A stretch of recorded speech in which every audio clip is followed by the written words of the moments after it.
Cumprimentamos a todos os meus queridos amigos e irmãos com a paz de Jesus. Aqui iniciamos as perguntas e respostas sobre a live que tivemos, as 7 festas sagradas. A primeira pergunta que nós temos aqui: como conciliar Jesus entrando no santuário no ano 31 com a abertura dos selos em 1844? Queridos, no ano 31 Jesus Cristo morreu, ressuscitou e subiu ao céu.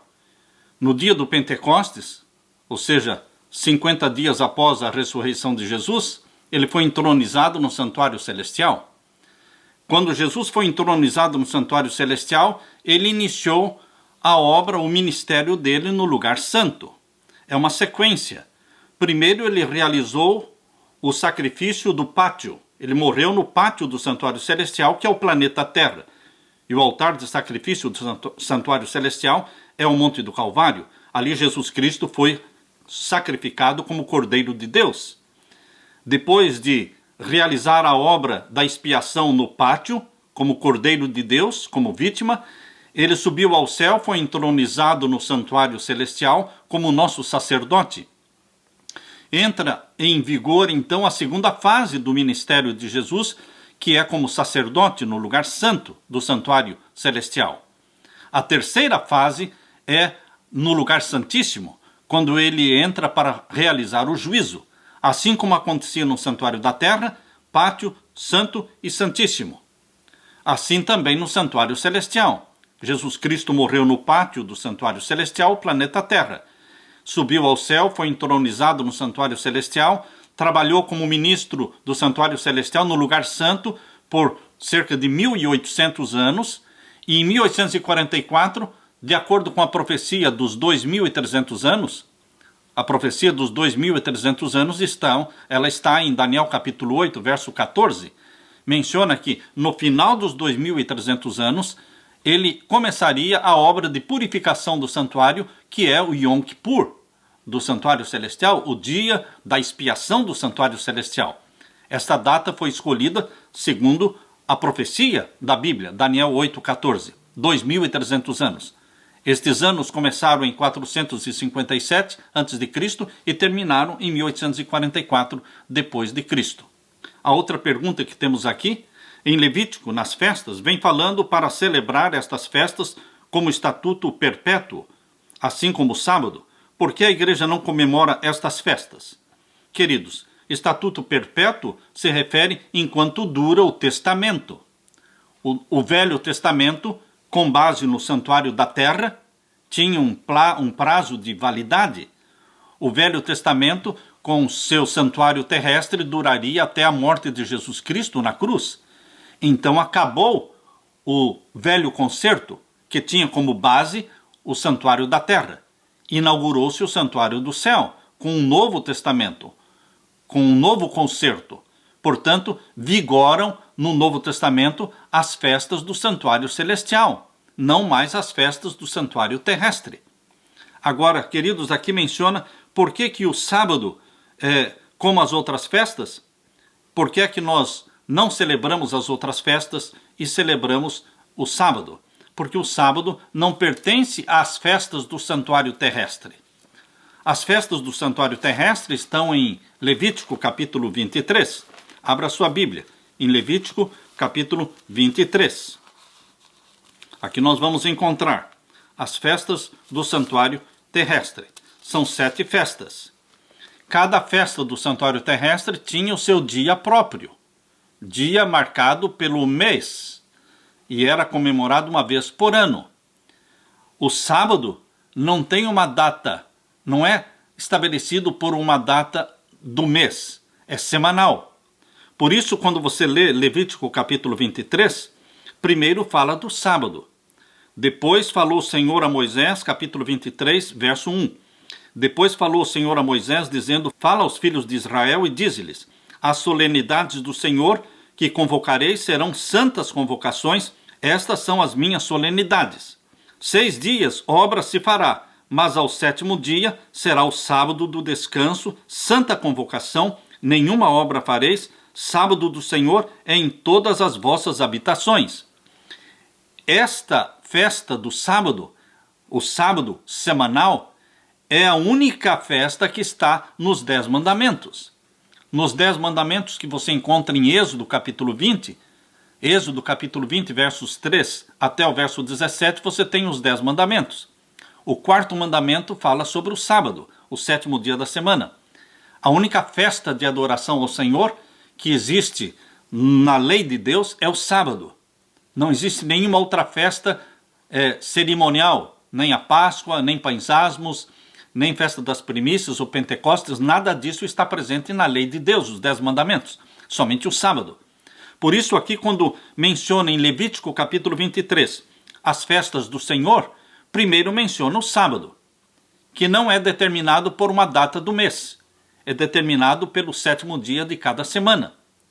Esta festa espiritual no sábado, ela é eterna, porque a lei de Deus, os 10 mandamentos, ela é eterna. A lei de Deus, os 10 mandamentos, ela não foi dada para durar somente enquanto durasse o santuário da terra, ela é eterna. Porque o santuário celestial, onde Jesus Cristo está, tem a arca do concerto com os 10 mandamentos.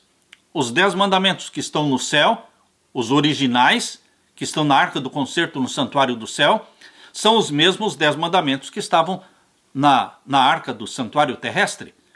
Portanto, queridos, o sábado pertence ao santuário terrestre e pertence também ao santuário celestial, porque está presente, está incluído na lei de Deus. Porém, as outras 7 festas que eram praticadas no santuário da terra, elas estão se cumprindo uma a uma no ministério de Jesus. Vamos ver então aqui as outras festas. Temos aqui no capítulo 23 a festa da Páscoa, que era comemorada, capítulo 23 e o verso 5. No mês 1º, aos 14 do mês, pela tarde, é a Páscoa do Senhor. Então a Páscoa era o dia 14. Às 3 da tarde era morto o cordeiro. A festa dos Pães Asmos era no dia 15, durava 7 dias. Mas começava no dia 15, verso 6. E aos 15 dias deste mês é a festa dos Pães Asmos. A festa das primícias era no dia 16. Percebam? 14, 15, 16. Dia 16 era a festa das primícias. Isso está no verso 9 e 10 do capítulo 23 de Levítico. Aí vinha a festa do Pentecostes, que acontecia 50 dias após as primícias. Você pode ver no capítulo 23, pode ver a partir do verso 15. No verso 15, 16, 17, está falando da festa do Pentecostes. E então vem a festa das trombetas, que ocorria no primeiro dia do 7º mês, por 10 dias, tocando a trombeta e preparando o povo para o dia da expiação. Isso está no capítulo 23 e no verso 24 e 25. E então vinha a festa da expiação, Yom Kippur, que era o dia 10 do 7º mês, está no capítulo 23, versos 26 até o verso 32. E a última festa da colheita, a festa dos tabernáculos, conhecida como festa da colheita, está no capítulo 23 e os versos 34 e 35. Cada uma dessas festas tinha o seu dia próprio, podia cair em qualquer dia da semana, mas o dia do mês era fixo, uma vez por ano. Mas o sábado é diferente, porque pertence à lei de Deus, e a lei de Deus é eterna, tal como a lei de Deus que está no santuário celestial. Queridos, nós não praticamos as festas do santuário terrestre porque eram profecias, eram 7 profecias que se cumpriram na vida de Jesus. Jesus morreu no dia da Páscoa, Jesus Cristo ressuscitou no dia das primícias, Jesus foi entronizado no céu no dia do Pentecostes e enviou o Espírito Santo no dia do Pentecostes. E queridos, 10 anos antes do dia da expiação, o dia da expiação foi em 1844, 10 anos antes começaram a proclamar a mensagem de chegou a hora do juízo. Eles entendiam como sendo a volta de Jesus, mas era o início do juízo, 1844. Mas isto foi anunciado por 10 anos, antecipando o ano de 1844. 1844 começou o juízo, começou pelos mortos. Isso no final dos 2.300 anos. 1844, portanto, deu início à 6ª festa, festa da expiação. Nós estamos vivendo durante a festa da expiação hoje. A próxima festa será a festa da colheita, que vai durar 7 dias, que é a volta de Jesus Cristo, para recolher e arrebatar a sua igreja, porque nós vamos ser levados para o céu numa viagem de 7 dias. As pessoas perguntam, por que o Senhor mencionou que a nossa viagem de ida para o céu será de 7 dias? Porque a festa da colheita é de 7 dias. Jesus Cristo vai cumprir a festa da colheita assim como cumpriu todas as outras 6 festas. Tudo isto é literal. Jesus Cristo, ele vem à terra, arrebata a sua igreja e nós vamos viajar pelo espaço por 7 dias, até chegarmos na Nova Jerusalém e sermos introduzidos na Nova Jerusalém para comermos com ele aquela ceia do Senhor que ele disse, não mais comerei convosco até que um dia coma de novo no reino do meu Pai. Então lá no céu nós vamos comer a ceia do Senhor com Jesus Cristo servindo a todos nós numa mesa com quilômetros e quilômetros e quilômetros de comprimento, sendo servidos por Jesus Cristo lá na Nova Jerusalém. A próxima pergunta aqui, a profecia da festa das trombetas coincide com o início da abertura dos 7 selos em Apocalipse? Sim. Por quê? Porque os 10 anos que antecederam 1844, esses 10 anos foram usados por Deus para preparar o mundo para o início do juízo em 1844. O início do juízo em 1844 é marcado pelo momento em que Jesus entra no Santíssimo, recebe o livro selado com 7 selos das mãos do Pai. Isto está em Apocalipse capítulo 5, verso 7, quando o leão da tribo de Judá entra no Santíssimo e recebe da mão do Pai que está no Santíssimo o livro selado com 7 selos. Percebam que Jesus não recebe o livro selado com 7 selos da mão do Pai no pátio, nem no lugar santo. Ele foi no Santíssimo receber da mão do Pai. Isso foi em 1844. Recebeu da mão do Pai o livro selado com 7 selos e começa a abrir selo após selo, que é o juízo celestial. E esse juízo celestial foi anunciado por 10 anos de proclamação. Chegou a hora do juízo, chegou a hora do juízo. E esta proclamação, então, foi a festa das trombetas. Essa é a relação da festa das trombetas com a abertura dos selos no juízo celestial. A próxima pergunta, gostaria de saber em relação aos 7 sábados anuais. Onde se encontra isso na Bíblia? Queridos, está aqui em Levítico capítulo 23. Eu quero ler primeiramente para vocês o capítulo 23 de Levítico, verso 32. Quando está falando aqui do dia da expiação, que era o dia 10 do 7º mês, você lê então o capítulo 23 de Levítico, verso 32. Sábado de descanso vos será. Ou seja, o dia 10 do 7º mês era um sábado de descanso. Não tinha nada a ver com o sábado da lei de Deus, que é o 7º dia da semana. Mas tem a ver com os feriados que comemoravam as 7 festas do santuário terrestre. Por isso diz aqui, sábado de descanso vos será. Então afligireis as vossas almas aos 9 do mês à tarde, de uma tarde a outra tarde celebrareis o vosso sábado. Esses sábados cerimoniais, que pertenciam à lei de Moisés, a lei cerimonial, não pertenciam à lei dos 10 mandamentos, porque na lei dos 10 mandamentos, conforme diz Êxodo capítulo 20, versos 8 até o verso 11, ali fala que na lei de Deus, os 10 mandamentos, existe um sábado semanal. Porém, na lei de Moisés, que é a lei cerimonial, não existe um sábado. Existem 7 sábados anuais. Nada semanal, anuais.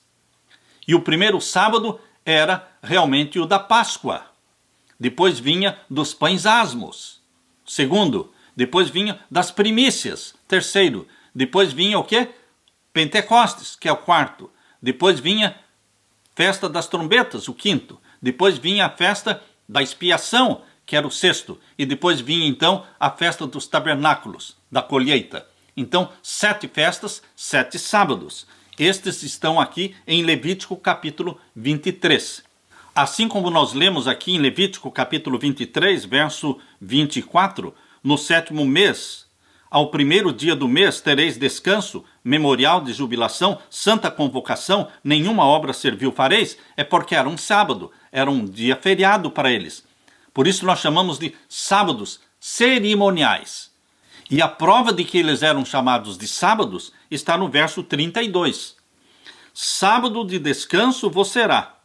Então afligireis as vossas almas aos 9 do mês à tarde, de uma tarde a outra tarde celebrareis o vosso sábado. Quando a Bíblia fala vosso sábado, está falando dos sábados da lei de Moisés, cerimoniais. Quando a Bíblia fala meus sábados, está falando do sábado de Deus, dos 10 mandamentos. Essa é a diferença bem clara na Bíblia. O que deixaria de existir eram os sábados da lei de Moisés. Por isso diz lá em Oséias, no capítulo 2, verso 11, menciona que Deus faria cessar os vossos sábados. Ou seja, os sábados da lei de Moisés tinham um período de tempo que duraria até Cristo morrer na cruz. Por isso, eles cessariam. Esses sábados cessaram, porque pertencem à lei cerimonial do santuário terrestre. Lemos aqui em Oséias capítulo 2, verso 11. E farei cessar todo o seu gozo, as suas festas, que eram 7 festas, as suas luas novas, que era uma outra festa, festa das luas novas, e os seus sábados. Os seus sábados. Não está falando os meus sábados.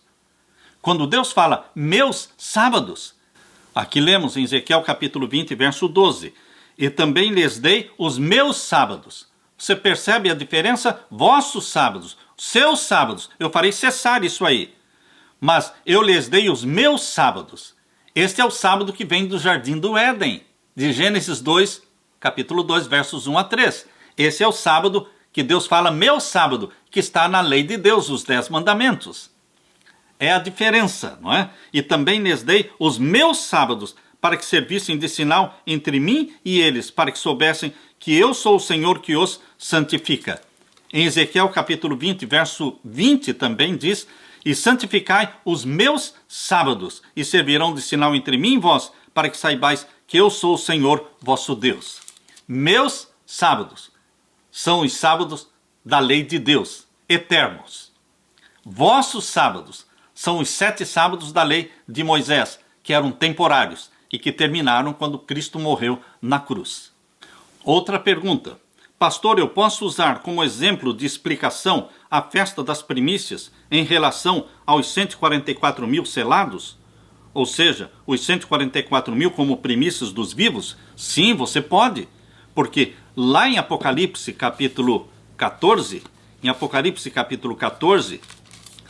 abra sua Bíblia em Apocalipse capítulo 14, nós lemos aqui que os 144 mil são primícias.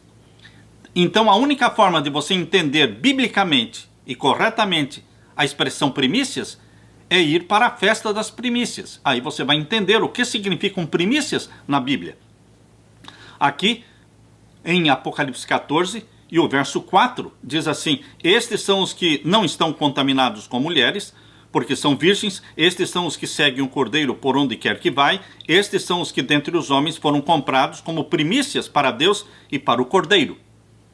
Para você entender o que significa primícia, você tem que ir lá na festa das primícias, em Levítico capítulo 23. E lá explica que a primícia era uma primeira porção da colheita. Antes de se colher toda a seara, se colhiam as primícias, que eram os melhores frutos. E essas primícias não eram usadas para o povo comer, eram levadas para o santuário e consagradas a Deus, é para uso santo. Portanto, primícias na Bíblia é uma pequena porção colhida para ser dedicada e consagrada a Deus, representando a seara toda. Assim também, queridos, os 144 mil, lá em Apocalipse capítulo 7, são mencionados que são 12 mil de cada tribo. Ou seja, os 12 mil escolhidos de cada tribo de Israel, do Novo Testamento, representam todas as tribos. Os 12 mil escolhidos de uma tribo representaria a tribo inteira. Mas os 12 mil, eles vão formar os 144 mil. Os 144 mil são distintos da grande multidão. A grande seara é abençoada porque as primícias são consagradas a Deus. Quando as primícias são consagradas a Deus, a seara toda é abençoada. Por isso existe no capítulo 7 de Apocalipse os 144 mil abençoados por Deus, selados pelo selo do Deus vivo. E aí no capítulo 7, verso 9 de Apocalipse, mostra a grande multidão, ou seja, a seara. São distintos um do outro, mas ambos estão salvos, santificados. Mais uma pergunta. Levítico 23, verso 39. Levítico capítulo 23, verso 39, falando da festa da colheita, diz que no primeiro dia e no 8º dia é dia de descanso. Ali eram 2 feriados, né? A festa da colheita tinha um feriado no primeiro dia da festa e um feriado no último dia da festa. E a pergunta feita aqui é, então Jesus vai voltar num sábado? Não, queridos. Nós não podemos afirmar que Jesus vai voltar num sábado, num domingo, numa segunda. São detalhes que a Bíblia não menciona. Nós sabemos que a festa da colheita, que se cumpre na volta de Jesus, representa o período de 7 dias em que Jesus Cristo arrebatará a sua igreja para o céu. Mas nós não vamos marcar em que dia da semana começa a festa. Nós não podemos ir além do que está escrito. Outra pergunta. Quem é Melquisedeque? E o que é a ordem de Melquisedeque? Queridos, quando vocês abrem a Bíblia, em Gênesis capítulo 14, vocês vão encontrar aqui quem é Melquisedeque. A primeira aparição de Melquisedeque está em Gênesis capítulo 14, versos 18 em diante. E Melquisedeque, rei de Salém, trouxe pão e vinho e era sacerdote do Deus Altíssimo. Abraão tinha ido para uma batalha para libertar o seu sobrinho Ló. Abraão e o seu exército, eles ganharam a batalha. Agora eles estavam voltando vitoriosos, com muito despojo, com muita mercadoria. E agora Melquisedeque foi encontrar Abraão no caminho. Tudo mostra, tudo indica que Melquisedeque e Abraão já eram conhecidos. Porque Abraão não devolveu o dízimo uma só vez na vida, irmãos. Então, quando Melquisedeque veio ao encontro de Abraão, Abraão já o conhecia como sacerdote do Deus Altíssimo e devolveu o dízimo de tudo a ele, exatamente como está aqui em Gênesis 14 e o verso 19. E abençoou-o e disse, bendito seja Abraão do Deus Altíssimo, o possuidor dos céus e da terra. Verso 20, e bendito seja o Deus Altíssimo, que entregou os teus inimigos nas tuas mãos, e deu-lhe o dízimo de tudo. Melquisedeque era um rei conhecido, de uma cidade conhecida, Salém. Salém é o antigo nome de Jerusalém, é a mesma cidade. Portanto, queridos, Melquisedeque representa Jesus Cristo como sacerdote do Deus Altíssimo. Porém, Melquisedeque não faz parte da tribo sacerdotal. A tribo sacerdotal é a tribo de Levi. No entanto, Melquisedeque viveu antes da tribo de Levi. Melquisedeque foi contemporâneo de Abraão. Percebam que Abraão teve um filho, Isaque. Isaque teve 2 filhos, Jacó e Esaú. E Jacó teve 12 filhos. Então, um dos filhos de Jacó foi Levi. Aí que veio a tribo de Levi, a tribo sacerdotal. Porém, Melquisedeque viveu muito antes. Mas ele era sacerdote do Deus Altíssimo. Como Melquisedeque era sacerdote do Deus Altíssimo, sem pertencer à tribo de Levi? Queridos, assim como Jesus também é sacerdote do Deus Altíssimo, sem pertencer à tribo de Levi. Jesus pertence à tribo de Judá, mas ele foi nomeado por Deus como sacerdote do Deus Altíssimo. Assim também Melquisedeque é um símbolo de Jesus Cristo. É um tipo de Jesus Cristo no Antigo Testamento, mostrando que Deus escolheu Melquisedeque, estabeleceu Melquisedeque como sacerdote do Deus Altíssimo, sem que ele pertencesse à tribo de Levi, à família de Arão. Por isso Jesus Cristo é o nosso sacerdote no santuário celestial, porque no santuário da terra ele não poderia ser sacerdote, porque tinha que ser da tribo de Levi, mas lá no santuário do céu, ele é o nosso sacerdote, constituído diretamente por Deus. Por isso é chamado, segundo a forma, segundo a ordem como Melquisedeque se tornou sacerdote, é a mesma forma que Deus usou para fazer de Jesus Cristo o nosso sacerdote. Aleluia. A próxima pergunta. A multidão que ressuscitou com Jesus foi para o céu ou viveu na terra novamente? Queridos, a multidão que ressuscitou com Jesus subiu para o céu. Qual é a prova que nós temos que a multidão que ressuscitou com Jesus subiu para o céu? Nós vemos aqui em Levítico capítulo 23. Levítico capítulo 23, no verso 10, diz assim: Fala aos filhos de Israel e dize-lhes: quando houverdes entrado na terra que vos hei de dar, e cegardes a sua cega, ou seja, a seara, então trareis um molho das primícias da vossa cega ao sacerdote, e ele moverá o molho perante o Senhor, para que sejais aceitos ao seguinte dia do sábado, o moverá o sacerdote. Aqui diz que as primícias que eram colhidas eram trazidas ao santuário, eram trazidas ao sacerdote e apresentadas diante do Senhor. Portanto, queridos, falando da ressurreição de Jesus e aquela multidão que ressuscitou com ele, conforme está mencionado aqui em Mateus capítulo 27, aqui nós temos a resposta. Quando Jesus Cristo, as primícias dos mortos, ressuscitou, junto com aquela multidão que ressuscitou com ele. Diz aqui em Mateus 27, verso 51 em diante: Eis que o véu do templo se rasgou em dois, de alto a baixo, e tremeu a terra e fenderam-se as pedras. E abriram-se os sepulcros, e muitos corpos de santos que dormiam foram ressuscitados. E saindo dos sepulcros, depois da ressurreição dele, entraram na cidade santa e apareceram a muitos. Então, queridos, estes que ressuscitaram com Jesus são as primícias dos mortos, juntamente com Jesus. E as primícias dos mortos tinham que ser apresentadas diante do Senhor, no santuário. Assim como era no santuário terrestre, assim é no santuário celestial. Por isso, queridos, falando do santuário celestial, porque o santuário do Novo Testamento é o santuário celestial, é onde Jesus Cristo é o nosso sacerdote. Por isso, quando Jesus ressuscitou, no primeiro dia da semana, ele subiu ao Pai. Ele subiu ao Pai no mesmo dia em que ele ressuscitou. Aqui em João capítulo 20, podemos ver o verso 14 e 15. E tendo dito isto, voltou-se para trás e viu Jesus em pé, mas não sabia que era Jesus. Disse-lhe Jesus: Mulher, por que choras? Quem buscas? Ela, cuidando que era o hortelão, disse: Senhor, se tu o levaste, dize-me onde o puseste e eu o levarei. Disse-lhe Jesus: Maria. Ela, voltando-se, disse-lhe: Rabone, que quer dizer mestre. Disse-lhe Jesus: Não me detenhas. Outra tradução diz: Não me toques, porque ainda não subi para o meu Pai. Mas vai para meus irmãos e dize-lhes que eu subo para o meu Pai e vosso Pai, meu Deus e vosso Deus. Jesus Cristo subiu. No mesmo dia em que ele ressuscitou, ele subiu ao céu, subiu ao Pai e levou com ele as primícias.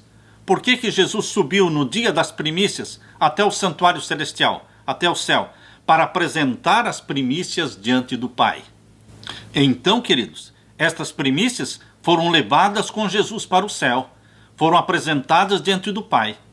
Quando Jesus retornou para a terra, no mesmo dia Jesus retornou e apareceu para os discípulos na estrada de Emaús. Também aquela multidão que subiu ao céu com Jesus, voltou com Jesus e permaneceram durante 40 dias na terra. Por isso que em Mateus capítulo 27, verso 53, diz que, saindo dos sepulcros, depois da ressurreição dele, entraram na cidade santa e apareceram a muitos. Eles foram para o céu juntamente com Jesus, foram consagradas as primícias diante do Pai no santuário celestial e então retornaram para a terra junto com Jesus. Permaneceram os 40 dias como Jesus permaneceu na terra e depois ascenderam ao céu para sempre. E lá eles estão, os 24 anciãos, lá de Apocalipse capítulo 4, que estão assentados em 24 tronos. Estes 24 anciãos foram escolhidos dentre esta multidão que ressuscitou com Jesus. Outra pergunta: pastor, eu gostaria de saber que dia de fato Jesus ressuscitou. Foi no domingo, no sábado ou na sexta-feira? Jesus morreu no dia 14, no dia da Páscoa. Foi numa sexta-feira. Ressuscitou no dia das primícias, dia 16, que foi num domingo, primeiro dia da semana. Uma outra pergunta: O céu é um lugar perfeito. Então por que purificar o santuário do céu? Queridos, o céu é um lugar perfeito. Mas o santuário celestial é onde os nossos pecados sobem para o santuário celestial quando nós confessamos os nossos pecados. Assim como no santuário terrestre, o pecador vinha até o pátio, confessava os seus pecados sobre a cabeça de um cordeiro, matava o cordeiro, e com o sangue daquele cordeiro, o sacerdote entrava no lugar santo e queimava incenso no altar de incenso, e aquela fumaça do incenso aromático subia, passava por cima do véu que separava o lugar santo do santíssimo, e aquela fumaça do incenso entrava no lugar santíssimo. Portanto, simbolicamente, aquele pecado confessado lá fora, no pátio, pelo pecador, era transferido para dentro do santíssimo. E ali ele permanecia até o dia da purificação do santuário, ou seja, até o dia 10 do 7º mês. Quando era o dia do juízo, o dia da purificação do santuário, o sumo sacerdote entrava no Santíssimo com o sangue de um bode que representava Jesus. Ele entrava com este sangue no Santíssimo para fazer a purificação do santuário. Queridos, assim também é no santuário celestial. Quando os pecados são confessados a Jesus Cristo, o pecador é perdoado.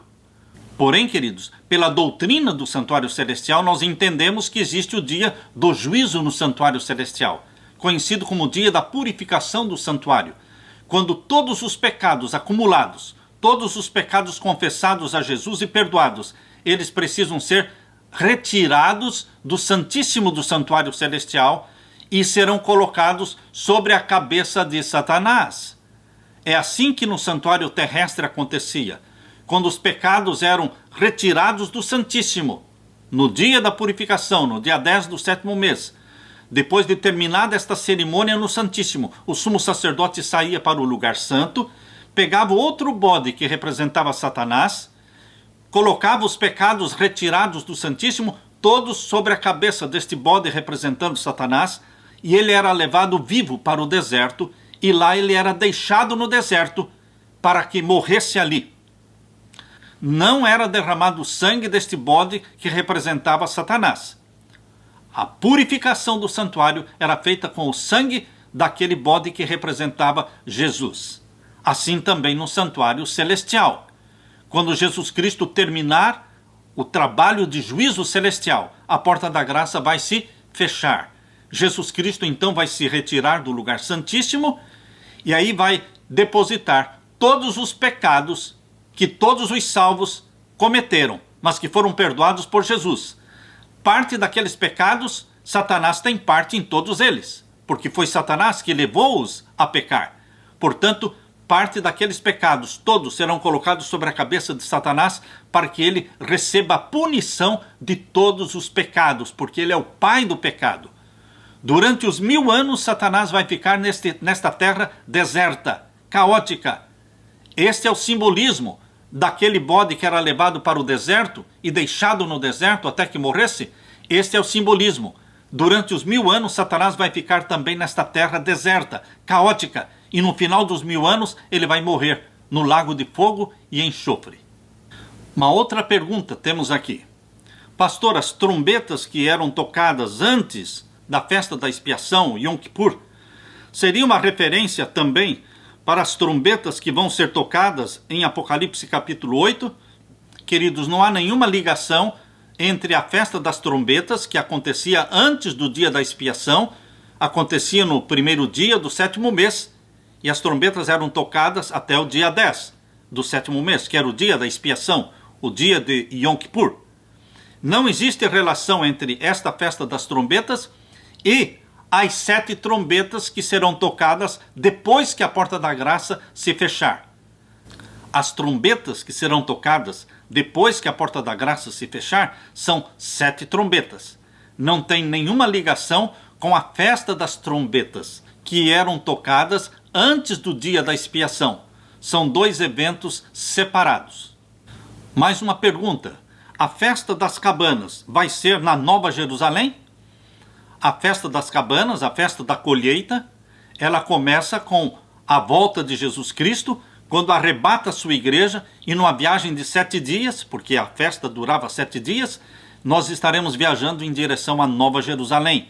Sim, esta festa vai terminar na Nova Jerusalém, quando seremos introduzidos na Nova Jerusalém e vamos então receber a coroa da vida eterna das mãos do próprio Jesus. Mais uma pergunta temos aqui. Seria possível o pastor resumir em poucas palavras o cumprimento das profecias? Páscoa cumprida na morte de Jesus Cristo e assim por diante? Sim, queridos. As festas do santuário terrestre, que eram 7 festas, se cumprem no ministério e na vida de Jesus. A festa da Páscoa se cumpriu no dia 14, quando Jesus morreu, 14 de Nisan, numa sexta-feira. A festa das primícias se cumpriu com a ressurreição de Jesus e a multidão que ressuscitou com ele, e todos subiram para o céu para que Jesus apresentasse as primícias no santuário celestial diante do Pai. A festa dos pães asmos é a ceia do Senhor, celebrada por Jesus Cristo com os discípulos, e colocada esta ceia do Senhor colocada para substituir a festa dos pães asmos. A festa do Pentecostes aconteceu 50 dias após a ressurreição de Jesus, quando Jesus foi entronizado no santuário do céu, e então ele enviou o Espírito Santo, e o Espírito Santo foi derramado sobre os apóstolos, assim como está em Atos capítulo 2. A festa das trombetas se refere à proclamação da breve volta de Jesus Cristo, da chegada do juízo. Esses 10 anos que precederam o ano 1844 foram usados por Deus para proclamar a mensagem: chegou a hora do juízo.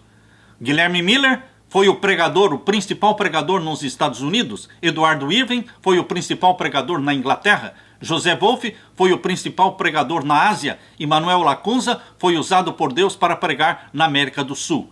E assim o mundo foi preparado para o dia do juízo. E então veio a sexta festa, a festa da expiação, que começou em 1844. Estamos vivendo nela. Só falta uma festa, que é a festa da colheita, a festa das cabanas, que acontecerá na volta de Jesus, quando seremos arrebatados para o céu com Jesus. A próxima pergunta. Em Mateus 26:64, Jesus fala que ele vai vir ao lado de Deus. Deus Pai também há de vir para nos buscar? É isso mesmo? Então aqui em Mateus capítulo 26 e o verso 64, não usa a palavra Pai. Aqui diz: disse-lhe Jesus: tu disseste, digo-vos, porém, que vereis em breve o Filho do Homem assentado à direita do poder e vindo sobre as nuvens do céu. Aqui não menciona o nome do Pai, mas dá para entender que seja o Deus Pai. Aqui menciona o Filho do Homem assentado à direita do poder e vindo sobre as nuvens do céu. É bem provável, queridos, nada impede de pensarmos assim, que Jesus Cristo volta em poder e glória, assentado ao lado do Pai e todos os anjos do céu. Mais uma pergunta. Pastor, o senhor tem uma explicação por que as trombetas eram tocadas durante 10 dias? Sim, queridos. Por que eram tocadas durante 10 dias? Porque Deus não queria que o dia do juízo, que era o dia 10 do 7º mês, o dia de que todos seriam julgados, se alguém chegasse ao dia 10 do 7º mês sem ter confessado seus pecados, seria riscado do povo de Deus para nunca mais pertencer ao povo de Deus. Então, queridos, é muito sério o dia do juízo. Deus não queria que ninguém chegasse ao dia 10 com pecados ainda não confessados. Por isso, queridos, desde o dia 1º do 7º mês, a trombeta estava sendo tocada dia após dia, acordando o acampamento todo, anunciando que estava chegando o dia do juízo. Assim também no santuário celestial. 1844 não chegou assim de repente, do nada. Houve pelo menos 10 anos de proclamação, quando os arautos e pregadores da palavra estiveram anunciando que chegada era a hora do juízo, que Jesus estava voltando, porque eles criam que seria a volta de Jesus, mas na realidade era a chegada do juízo. Isto foi anunciado. Assim também, queridos, você hoje, Deus não vai iniciar o juízo dos vivos sem proclamar que chegou a hora do juízo. Por isso Deus vai usar, na abertura do 6º selo, um grande tremor de terra, o escurecimento do sol, da lua, queda das estrelas, ilhas e montes se movendo dos seus lugares. São sinais anunciando que está chegando a hora do juízo dos vivos.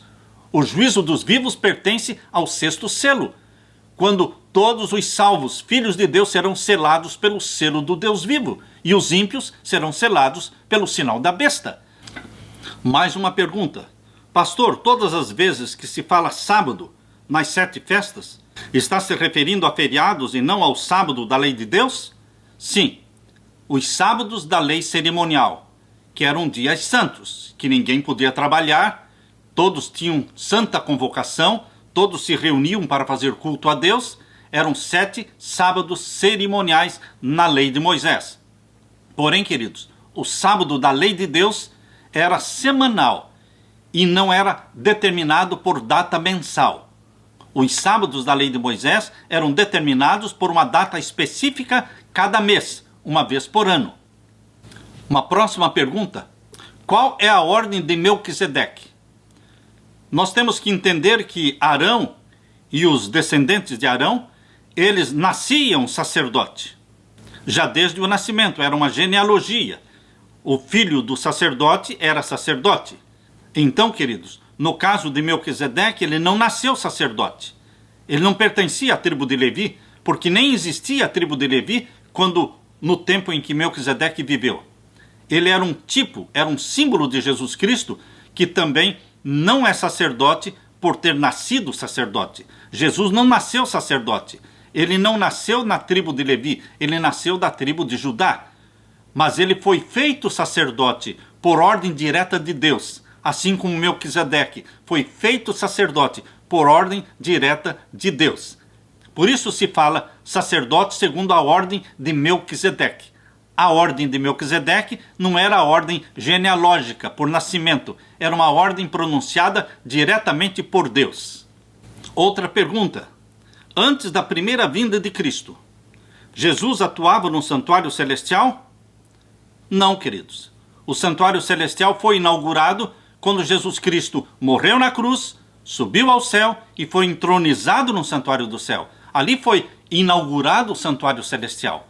O santuário celestial não funcionava antes da morte de Jesus Cristo, porque o sangue do Cordeiro de Deus não tinha sido derramado. Por isso existia um santuário na terra. E o santuário na terra era um símbolo do santuário celestial. Por isso precisavam os cordeirinhos serem mortos no santuário da terra, porque não existia ainda o sangue do Cordeiro de Deus para ser oferecido no santuário celestial. Isto quer dizer que o perdão e a graça que eram oferecidos no Antigo Testamento pela morte dos cordeirinhos era uma promessa de perdão, era uma promessa de graça que dependia do Cordeiro de Deus vir ao mundo e morrer pelos pecadores na cruz e subir ao céu e oficiar como nosso sacerdote. Aqui temos mais uma pergunta. Nos 7 dias que vamos viajar ao céu, os que foram salvos e nunca guardaram o sábado, guardarão o sábado antes de entrarem no céu? Ninguém pode dizer isso, irmãos. Isso seria muito legalismo. Muito legalismo. Achar que para a pessoa entrar no céu, ele tem que guardar o sábado pelo menos uma vez? Não, queridos. A salvação não é pelo sábado, a salvação não é pela lei, a salvação é pela graça e pelo sangue de nosso Senhor Jesus Cristo. Todos os salvos por Jesus terão prazer em obedecer os mandamentos de Deus. Mas, queridos, nós não podemos afirmar que todas as pessoas terão que guardar pelo menos um sábado antes de entrar na Nova Jerusalém. Não é assim. Não está correto falar desta forma. Aqui temos mais uma pergunta. Apocalipse 6, onde menciona o sinal no sol, o grande tremor de terra, a lua em sangue, queda das estrelas. A pergunta é, todos estes acontecimentos serão antes do decreto dominical ou depois do decreto dominical? Esses acontecimentos ocorrerão antes do decreto dominical, preparando o mundo para o juízo dos vivos. O juízo dos vivos começa com a aprovação do decreto dominical. Aqui temos mais uma pergunta sobre a festa das trombetas no santuário terrestre com as 7 trombetas que são tocadas no Apocalipse. São muitas pessoas, muitas mesmo, que fazem uma ligação entre a festa das trombetas do santuário terrestre, que preparava as pessoas para a chegada do dia do juízo, e o toque das 7 trombetas de Apocalipse, capítulo 8 e capítulo 9. Queridos, elas não se relacionam. A festa das trombetas preparavam as pessoas para o dia do juízo. Porém, as 7 trombetas de Apocalipse capítulo 8 e capítulo 9, elas são tocadas depois que Jesus lança o incensário sobre a terra. Apocalipse capítulo 8, verso 5, menciona que Jesus lança o incensário sobre a terra, fecha a porta da graça e então as trombetas começam a ser tocadas uma após outra, anunciando a destruição de 1/3 da terra. Temos mais uma pergunta. Gostaria de saber onde se encontra a passagem que fala que a árvore da vida produz 12 frutos diferentes. Abra sua Bíblia em Apocalipse capítulo 22. Apocalipse capítulo 22, nós podemos ler aqui a partir do verso 1. Apocalipse 22, verso 1 em diante. E mostrou-me o rio puro da água da vida, claro como cristal, que procedia do trono de Deus e do Cordeiro, e no meio da sua praça e de uma e da outra banda do rio estava a árvore da vida. A árvore da vida estará na Nova Jerusalém, no centro, onde está o trono de Deus, de onde sai um rio que procede do trono de Deus, e de um lado e de outro lado do rio está a árvore da vida. Agora presta atenção, que produz 12 frutos, dando o seu fruto de mês em mês. Ou seja, queridos, a árvore da vida produz 12 qualidades de frutos. Não é que a árvore da vida produza só 12 frutos. Não, queridos, 12 qualidades de frutos. Nós vamos comer de mês em mês. Cada mês nós comemos da árvore da vida, mas é um fruto diferente, mas da mesma árvore. Você pode comer o ano todo, os 12 meses do ano, do fruto da árvore da vida, uma vez por mês, mas você não repete o fruto, porque cada mês é uma qualidade diferente o fruto da árvore da vida. Só no próximo ano é que você repete o mesmo fruto.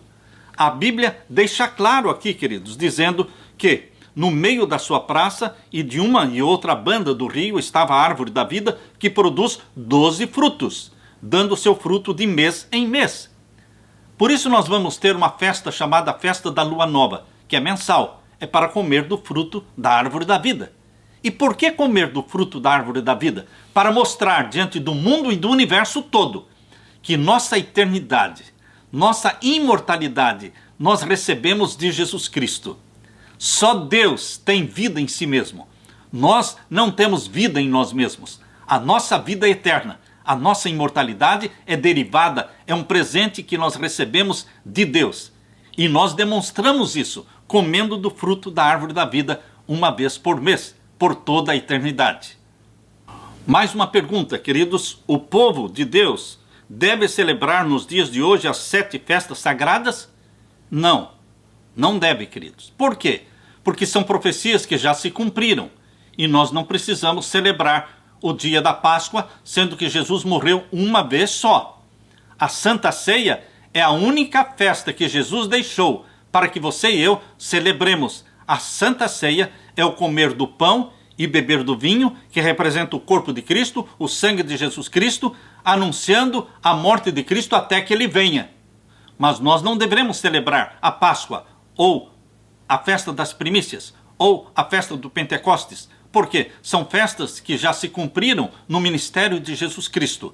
É exatamente deste assunto que o Concílio de Jerusalém, lá de Atos capítulo 15, abra sua Bíblia, em Atos capítulo 15.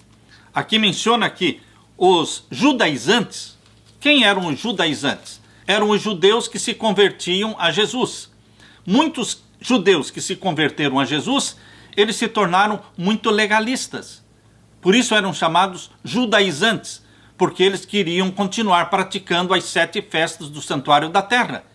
E exigiam que os cristãos gentios também praticassem essas festas. Por isso houve o Concílio de Jerusalém em Atos capítulo 15, queridos. Atos capítulo 15 diz que eles se reuniram para resolver essa questão. E qual foi a decisão? Não vamos exigir dos cristãos gentios a prática das 7 festas judaicas, porque são profecias que já se cumpriram. Agora, queridos, o que nós vamos exigir dos cristãos gentios? Aqui diz em Atos capítulo 15, verso 19 e 20. Pelo que julgo que não se deve perturbar aqueles dentre os gentios que se convertem a Deus, mas escrever-lhes que se abstenham das contaminações dos ídolos, ou seja, não deveriam adorar ídolos, da prostituição e também daquilo que é sufocado e do sangue. A questão de comer carne com sangue. Esta foi a exigência. E alguém pode perguntar, mas então eles não exigiam que os cristãos gentios guardassem o sábado? Queridos, não estava em discussão aqui os 10 mandamentos da lei de Deus. Os 10 mandamentos da lei de Deus nunca entraram em discussão de guardar ou não guardar. Os 10 mandamentos da lei de Deus são eternos. Todos os cristãos no primeiro século guardavam os mandamentos de Deus, guardavam o sábado. Mas o que estava em discussão eram as festas do santuário terrestre. Eram aqueles sábados cerimoniais, aqueles sábados da lei de Moisés, que muitos cristãos judeus continuaram praticando, mas os cristãos gentios não deveriam ser incomodados com isso, exatamente como diz aqui em Atos capítulo 15. Mais uma pergunta: por que a igreja adotou o calendário católico e comemora praticamente todas as suas festas? Nós adotamos o calendário de cada país. Depende do país que você vive, você adota o calendário daquele país, mas você não pratica nenhuma das festas. Nós só guardamos o sábado, que é o dia do Senhor, é o santo sábado, de Êxodo capítulo 20, versos 8 até o verso 11. Nós não celebramos Natal, nós não celebramos Páscoa, nós usamos estas datas de Páscoa como estratégia evangelística para falar de Jesus e atrair as pessoas para Jesus, converter as pessoas. Você deve se fazer de romano com os romanos e de judeu com os judeus. É assim que Paulo diz: eu me faço de romano com os romanos, de judeu com os judeus, para converter o maior número possível. Por exemplo, no dia de finados, quando todos os católicos irmãos nossos estão indo no cemitério para orar pelos mortos ou enfeitar os túmulos dos mortos, nós vamos ao cemitério, mas não para visitar os mortos. Nós vamos lá com folhetos para distribuir para as pessoas, nós vamos lá com corais, com grupos musicais para cantar para as pessoas, para falar de Jesus, para distribuir livros e literatura. Ou seja, é uma estratégia evangelística. Não deveremos celebrar a Páscoa, porque a Páscoa celebrada em nossos dias não é a Páscoa bíblica. Está sendo celebrada no dia de adoração a Ishtar, a deusa Lua. E também não deveremos celebrar o Natal, mas deveremos usar a data de dezembro para falar do nascimento de Jesus Cristo, permitindo que as pessoas aceitem a Jesus como seu salvador pessoal. Se eu estou nos Estados Unidos, se eu estou na Europa, se eu estou na China, se eu estou vivendo no Japão ou num país árabe, por que não faz diferença adotar o calendário do país? Porque, queridos, nós só guardamos o sábado, e o sábado não é determinado por uma data do mês, nem uma data do ano. O sábado é determinado pelo ciclo semanal. E o ciclo semanal é o mesmo no mundo todo. No mundo todo. Com a pequena diferença de fuso horário, o sábado é o 7º dia da semana no mundo todo. Nós não dependemos do calendário de um país, seja ele qual for, para guardarmos o sábado. Porque o ciclo semanal não depende do mês e nem do ano. Lembre-se que o mês ele é determinado pelo período em que a lua leva para dar o giro na Terra, enquanto que o ano é determinado pelo período em que a Terra dá o giro no Sol. Porém, queridos, o ciclo da semana não depende nem do giro da lua em torno da Terra, nem da Terra em torno do Sol. Aqui temos mais uma pergunta: podemos festejar Yom Kippur com o objetivo de estarmos juntos em comunhão com o propósito de pedir perdão pelos nossos pecados? Nós podemos ter uma reunião de oração, uma reunião de comunhão com Deus, uma reunião para pedir perdão dos nossos pecados em qualquer dia da semana. Nós não deveremos nos prender à data de Yom Kippur para fazer confissões dos nossos pecados. Queridos, o que existe é uma tendência atual dos cristãos de praticarem as festas judaicas. Me parece que os cristãos, na intenção de evangelizar os judeus, eles estão sendo evangelizados pelos judeus. Essa tendência dos cristãos modernos voltarem a praticar as festas do santuário terrestre ofende a Deus, porque o santuário terrestre não existe mais. Estas festas judaicas são praticadas pelos judeus que não receberam Jesus como Salvador. Nós que abraçamos a Jesus como Salvador, nós temos o entendimento do santuário celestial, onde Jesus Cristo ministra a nosso favor. Desde que ele subiu ao céu, ele trabalhou por mais de 1800 anos no lugar santo, e desde 1844 ele oficia o juízo celestial no Santíssimo do Santuário Celestial. Nós não devemos estar praticando as festas mencionadas no santuário terrestre. Isto é voltar para trás. Assim como no santuário terrestre existia um sacerdócio terrestre, e o pecador tinha que ir ao templo e confessar os pecados na frente do sacerdote, queridos, isso era santuário terrestre, antes de existir o sacerdócio de Jesus Cristo. Imaginem-se agora, depois que existe o santuário celestial, depois que Jesus Cristo é o nosso Cordeiro e é o nosso sacerdote no santuário celestial, imaginem se nós vamos continuar confessando os nossos pecados diante de um sacerdote da forma como era feito no santuário terrestre. Isto seria voltar atrás. Isto não agrada a Deus.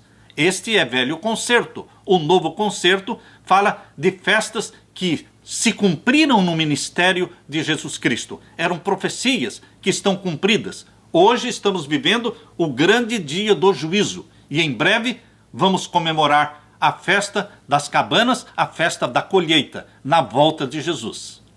Mais uma pergunta.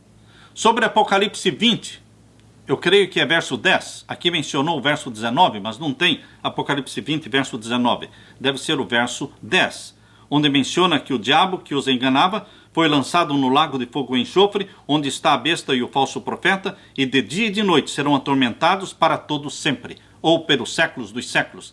Queridos, eles serão atormentados durante um período de tempo de acordo com o pecado que eles cometeram. Satanás é o que mais tempo será queimado, porque era o pai do pecado. Mas pelos séculos dos séculos significa que eles morrerão eternamente. Não é o fogo que permanece por séculos e séculos. É a morte que é eterna. Não é o fogo que é eterno. Os efeitos do fogo são eternos. O exemplo que a Bíblia dá de fogo eterno está em Judas. Em Judas, podemos ler com vocês, Judas, verso 7. Aqui em Judas, verso 7, nós temos o exemplo de fogo eterno.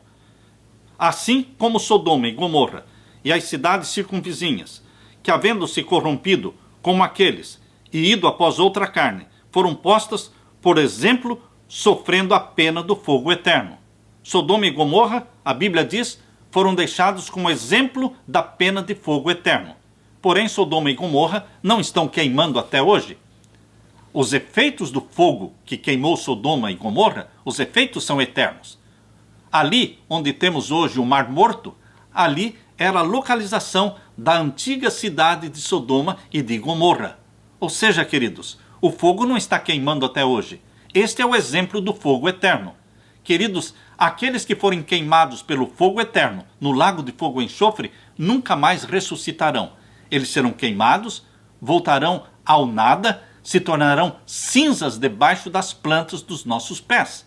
Como lá em Malaquias, capítulo 4, versos 2 e 3, diz que os ímpios vão ser queimados e vão se tornar cinzas debaixo das plantas dos nossos pés. E não teremos lembrança das coisas passadas. Deus não vai perpetuar o mal.